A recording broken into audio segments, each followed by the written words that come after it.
குயில் ஆடாத மயில் நானாக இருந்தேனே.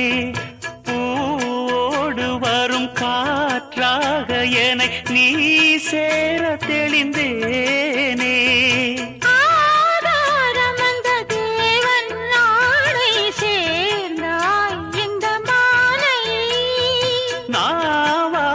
ருசித்தேனே தேனை தேர்ந்தேன் இன்று நானே.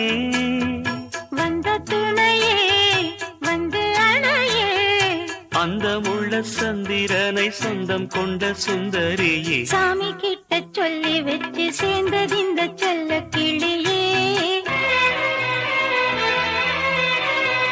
கூவாத குயில்